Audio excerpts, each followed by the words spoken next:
السلام عليكم، ازيكم يا اخواتي وحبايبي؟ عاملين ايه؟ يا رب نكون في احسن حال. زي ما شفتوا عنوان الفيديو معانا، عشان الزيت غالي مش هنحرم ولادنا. احنا دلوقتي هنعمل الدوناتس في الفرن بابسط طريقة. انا دلوقتي عشان بس الوقت معايا، انا حطيت معلقتين كبار خميرة، عليهم معلقتين سكر، وعليهم كوباية لبن دافية، وقلبتهم مع بعض، واربع معالق زيت، واربع كوبايات دقيق، وبدلكهم مع بعض كويس قوي، واخلي الدقيق والزيت يتشربوا مع بعض كويس، والخميرة تدخل في كل الدقيق علشان يبقى الدقيق معانا كله الخميرة. ومعانا هنا كوباية لبن على مية دافية، وهعجن بيهم، هاخد شوية وعجن كل شوية، هنزل حبة بحبة، مش هعمل كله مرة واحدة عشان العرق بتاعي الدقيق يطلع. وهحط سنة فانيليا، وهفضل ادعك فيه، وهرجع تاني اجيب برضو اللبن وهتحط على الدقيق واعجن زي ما شايفين مع بعض واحدة واحدة. انا بحط حبة لبن صغيرين واعجنهم لحد ما العجينة تشربهم، ارجع احط غيرهم، مش بنزل بالكمية كلها مرة واحدة. كل ده بيساعد على ان العرق يظهر معايا، لان انا عايزة العجينة بتاعتي يكون فيها عرق كويس. وهفضل ادلكها اهوت لحد ما اتعجنت معايا وارتاحت شوية. هجيب بقى معايا هنا معلقتين زبدة على سمنة، وهبتدي ادلك بيهم العجينة برضو واحدة واحدة. لما تتشرب الحبة اللي انا حطيتهم، ارجع احط غيرهم تاني، وادلكها لحد برضو ما تتشرب الزبدة معايا كويس. انا سبتها تخمر. دلوقتي انا هبتدي اقطع العجينة، هنزلها الاول كده قدامي، هدهن ايدي بحتة زبدة عشان العجينة ما تلزقش في ايدي، وهبتدي كده اقطعها لكور صغيرة زي ما انتوا شايفين معايا، كأنها زي البقجة كده، زي ما بتيجي تعملي القرص. هبتدي اكورها كده واحطها على جنب ترتاح. هعمل الكمية كلها بنفس الشكل ونفس الحجم. احاول على قد ما اقدر ان انا اخليهم كلهم قد بعض.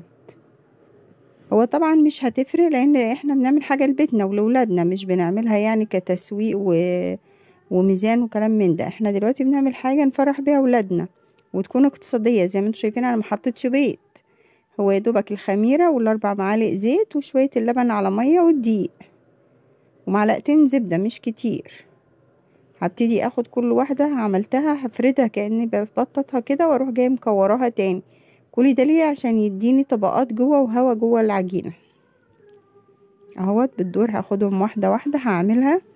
اللي هعملها هركنها على جنب، هبططها زي ما انتوا شايفين. انا مبطئة التصوير علشان خاطر تشوفوا الموضوع سهل وبسيط، مفيهوش اي حاجة لحد دلوقتي. انا هعمل الكمية كلها واحدة واحدة اهوت، مفيش اي حاجة صعبة.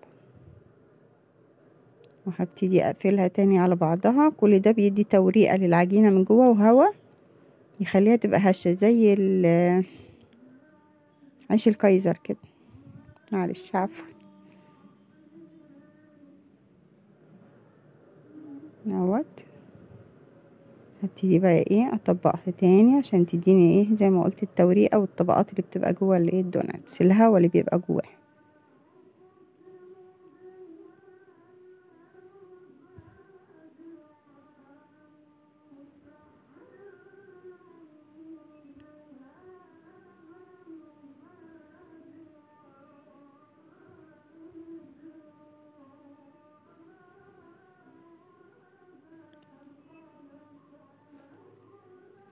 ده طويل، انا بعمله معاكم واحدة واحدة اهو عشان مفيش حاجة تفوت عليكي.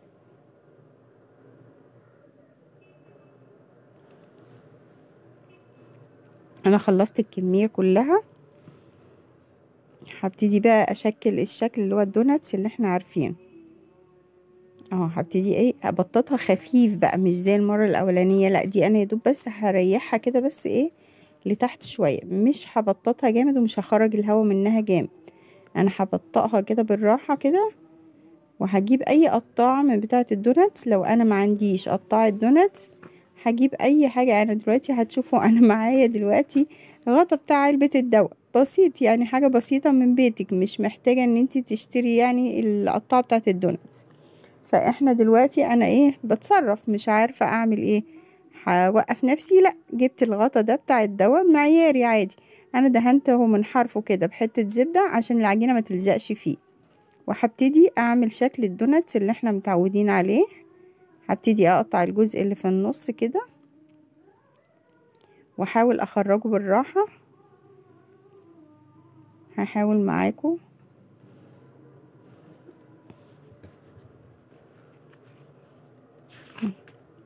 شكل الدوناتس على قد ما نقدر كده، احنا بنعمل حاجات بسيطة في بيتنا، وهرصها في الصاج بتاعي اللي انا هسوي فيه على طول عشان تكمل تخمير فيه تاني. اهو هعمل برضو واحدة تانية معاكم اهو بالراحة خالص، مش هنزل الهواء كله، انا بس يا دوب بفردها كده بس شوية على شكل دايرة. احاول اظبط الدايرة بتاعتها وهتكة تاني بالغطا بتاعي اهوت. احاول افرغ النص العجينة شكل الكحكة.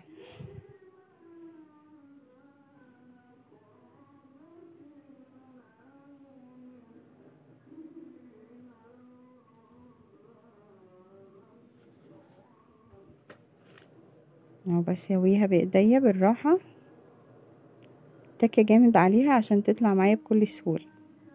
اهو شوفي مفيش اي حاجة صعبة.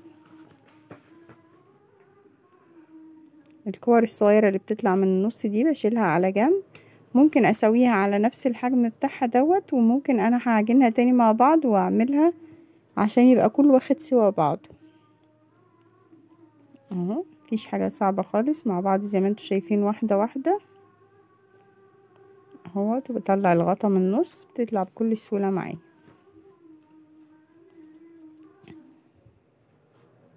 برضه هشيل العجينة على جنب.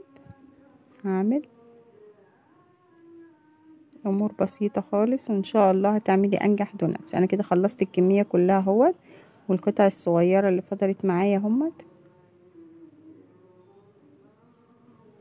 هلمهم مع بعض وابتدي اعجنهم تاني واعملهم. هحاول اقسمهم لقطعتين قد بعض متساويين عشان اعملهم 2 دوناتس نفس الحجم اللي معايا ده.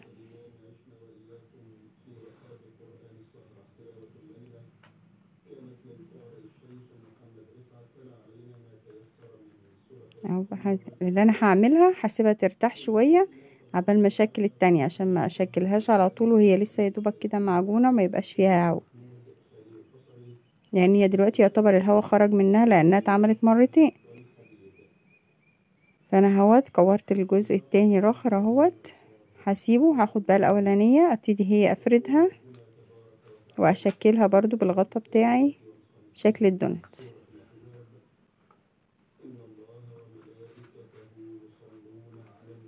اللهم صل وسلم وبارك على سيدنا محمد عليه الصلاة والسلام. اللهم صل وسلم على سيدنا محمد.